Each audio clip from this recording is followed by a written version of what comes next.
Nous avons parlé de la naissance de CPM, mais c'était il y a 25 ans. Et le bébé a grandi depuis, donc aujourd'hui, je crois qu'il doit savoir ce qu'il veut faire.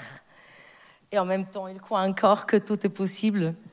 Donc, ECPM, aujourd'hui, j'ai l'énorme plaisir de vous présenter une personne qui m'est particulièrement chère à mon cœur, Ariane Grésillon, directrice adjointe de CPM depuis 17 ans.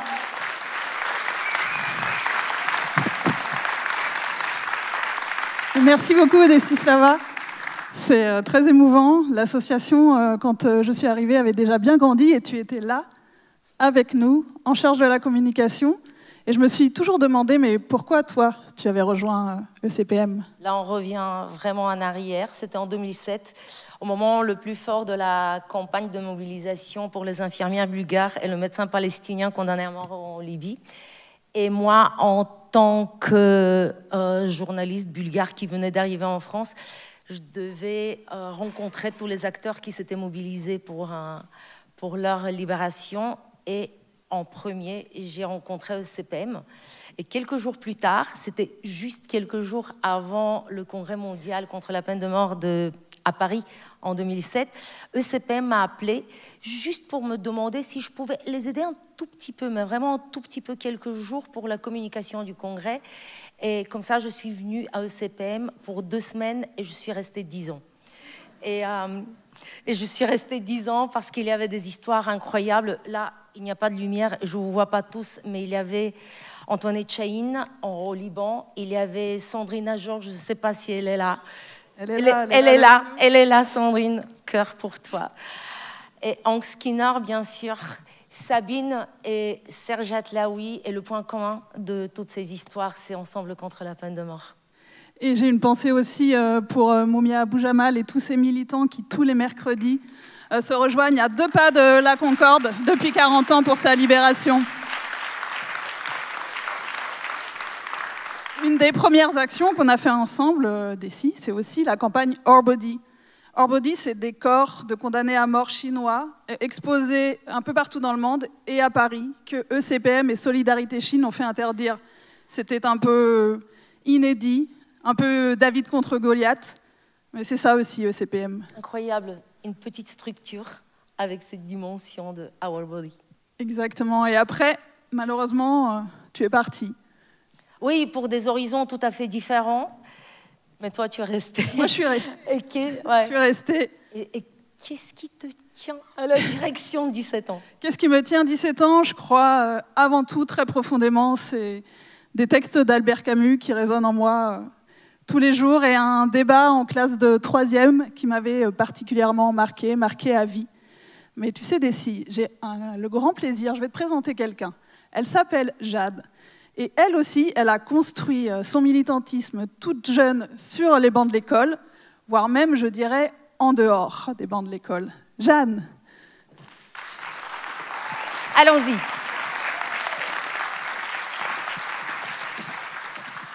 Bonsoir Jeanne. Bonsoir. Alors, est-ce que c'est vrai que tu étais encore au lycée et tu étais déjà une militante? Est-ce que c'est vrai que tu séchais même les cours en peine pour ça? Oui, tout à fait. Alors, ça a même commencé avant. J'étais intéressée par les droits humains depuis très jeune.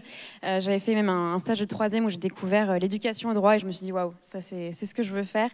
Et puis après, au lycée, effectivement, j'ai eu la chance de participer à plein de projets et de notamment sécher les cours pour aller militer et pour assister à des événements, notamment le Forum mondial pour la paix en Normandie, où j'ai pu ensuite participer à plein de projets, à des manifestations. Puis ça a continué à l'université, où j'ai pu participer à l'Université de la Paix qui avait été co-organisée avec Ensemble contre la peine de mort. Et c'est comme ça que j'ai d'abord connu l'association en 2022 et où j'ai découvert le sujet de l'abolition de la peine de mort, la situation. Ça m'a bouleversée. Et puis, en tant que jury, je me suis dit qu'il il manquait des textes, de la protection. Enfin voilà, ça m'a beaucoup marqué. Et j'ai eu la chance d'assister au Congrès mondial à Berlin ensuite. Et puis finalement, à la fin de mes études, j'avais toujours ce sujet en tête. Et donc j'ai fait mon service civique à Ensemble contre la peine de mort. Et maintenant, je suis salariée, chargée de projet éducation. Et c'est moi maintenant qui vais dans les établissements scolaires. Donc la boucle est bouclée. C'est moi qui vais dans les lycées. Donc c'est à toi, en première personne, tu les vois, tous ces jeunes. comment sont les jeunes en France? Pour, contre? Ils te disent quoi? Ils sont comment? Est-ce qu'ils sont vrais? Qu'est-ce qu'ils te disent? Alors, les jeunes sont très partagés, comme la société, mais dès qu'on leur parle, c'est quand même un sujet qui les touche. Et donc, ils sont investis, ils prennent la parole beaucoup. Et puis, c'est notamment parce que les actions du programme Éduquer sont faites pour accueillir cette parole, pour qu'ils puissent la partager, pour que les jeunes puissent s'exprimer sur cette question. Et quand je dis les jeunes, alors effectivement, on pense beaucoup aux jeunes dans les collèges, dans les lycées dans lesquels on va, qui représentent une grosse partie de nos interventions, mais on a à cœur aussi des publics avec moins d'opportunités, notamment les jeunes sous main de justice, pour que toutes et tous, finalement, quel que soit le parcours, puissent devenir des acteurs et actrices autonomes sur le sujet de l'abolition de la peine de mort. Et c'est pour ça qu'on aborde évidemment les arguments abolitionnistes, la situation dans le monde qui les touche, mais aussi des éléments beaucoup plus transversaux, comme le concept de justice, qui leur parle vraiment beaucoup, et puis des compétences transversales comme l'écoute, l'empathie, l'analyse, pour que toutes et tous puissent s'emparer de ce sujet et faire partie du mouvement abolitionniste, alors à différentes étapes et à différents stades. On a notamment des exemples de jeunes étudiants. On a un partenariat à Lyon avec l'IDHL où des étudiants sont formés par ECPM et après eux-mêmes vont sensibiliser les jeunes dans des collèges et dans des lycées. Et puis un réseau de jeunes ambassadeurs européens contre la peine de mort qui, tous les ans, est formé en partenariat avec le Conseil de l'Europe et qui s'investit, qui crée des projets, et notamment une membre de ce réseau-là qui va rejoindre le comité académique pour le prochain congrès. Donc voilà, plein de stades d'engagement. Voilà. Vous semez des petites graines, quoi. Tout à fait, on sème des petites graines. C'est marrant parce que justement, moi j'étais agronome. Toi, t'en connais quelque chose. J'en connais quelque chose. Mais surtout, j'ai maintenant le grand plaisir d'accueillir Marie-Lina. Marie-Lina, son livre préféré, ce n'est pas un livre d'Albert Camus. C'est un livre d'une autrice anglaise, Harper Lee. Ne tirez pas sur l'oiseau moqueur. Et avant de travailler à ECPM, Marie-Lina travaillait au Kenya. Pourquoi ce livre, Marie-Lina? Pourquoi? Parce que l'oiseau moqueur est un passereau du sud des États-Unis qui chante tout le temps et qui ne fait pas de mal du tout. Et le tuer, c'est comme condamner un innocent. Et comme dans ce livre où des personnages sont jugés et condamnés juridiquement ou socialement pour ce qu'ils ne sont pas ou pour ce que l'on voudrait qu'ils soient.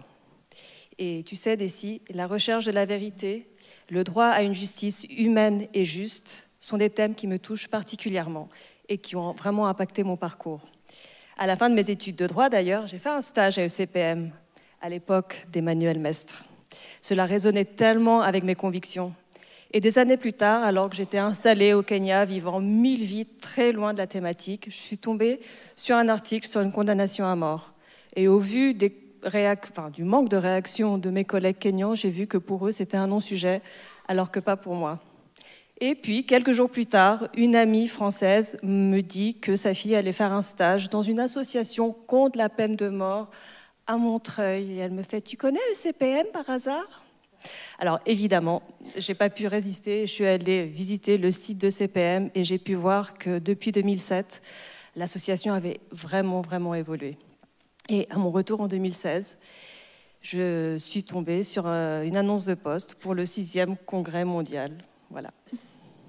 Aide-moi à comprendre, s'il te plaît, le lien entre le Kenya où tu travaillais et ECPM à Montreuil. S'il te plaît, le lien. Écoute, on travaille, je travaillais au Kenya et on continue à travailler au Kenya. ECPM continue à travailler au Kenya et travaille aussi dans près de 15 pays situés sur 3 régions différentes qui sont l'Afrique du Nord et le Moyen-Orient, l'Afrique subsaharienne et l'Asie du Sud-Est. Et nous en avons accompagné des avancées depuis 25 ans. Au Cameroun, par exemple, la peine de mort était encore un tabou il y a 8 ans. Aujourd'hui, ce n'est plus le cas, à tel point que des parlementaires ont créé un réseau contre la peine de mort. En RDC, nous contribuons à bloquer la reprise des exécutions depuis plus de 20 ans. En Malaisie, un travail de longue haleine a permis d'abolir la peine de mort obligatoire. Le rapport Iran, publié annuellement depuis 2012, est devenu désormais une source d'information incontournable sur l'application de la peine de mort dans le pays. Et enfin, je peux aussi citer le cas du Maroc, où depuis 20 ans, ECPM a accompagné des évolutions substantielles. Par exemple, cette année, la loi impose désormais l'unanimité des juges pour prononcer une condamnation à mort. Cependant, tout cela, et bien plus encore, n'aurait jamais été possible sans les extraordinaires partenaires locaux de CPM, qui se battent jour après jour pour l'abolition de la peine de mort dans leur pays, et ce, vraiment au risque de leur propre sécurité. C'est ensemble que nous avons réussi à faire de la peine de mort un sujet incontournable aussi bien au niveau national qu'international.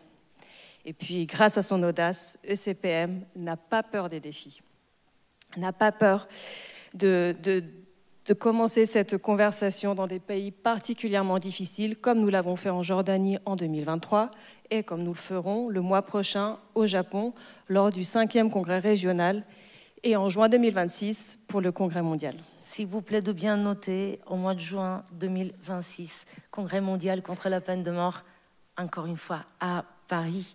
Les filles, je ne vous laisse pas partir comme ça. On fera comme avec les anciens administrateurs. Un seul mot. Vos valeurs, ECPM. Marie-Hélène. L'engagement. Ariane. Justice. Mais je vais me permettre de dire un petit mot supplémentaire, si tu veux bien. Vas-y, je regarde le timing, Allez, je gère. parce que l'association a beaucoup grandi depuis 17 ans. Là, on est 4, on parle de nous, mais à travers nos trajectoires, ce qu'on voulait, c'était rendre hommage et remercier l'ensemble des équipes qui travaillent pour nous au quotidien.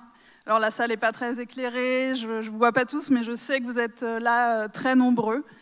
Et je tenais vraiment à vous remercier au nom de l'association. Et je sais qu'encore plus nombreux sont les gens qui pourraient nous rejoindre. J'en suis sûre que certains d'entre vous se sont reconnus dans ces parcours de vie un peu pas forcément linéaires. Et on vous invite tous à nous rejoindre. Robert Badinter savait qu'il ne la verrait pas, cette abolition universelle de la peine capitale, mais il plaçait beaucoup d'espoir pour les générations futures. Nous, à ECPM, on veut que nos enfants la voient, cette abolition. Aujourd'hui, encore plus qu'hier, les droits humains n'ont pas le droit de reculer et on vous attend avec nous pour cela. Merci. Merci infiniment pour ces mots inspirants.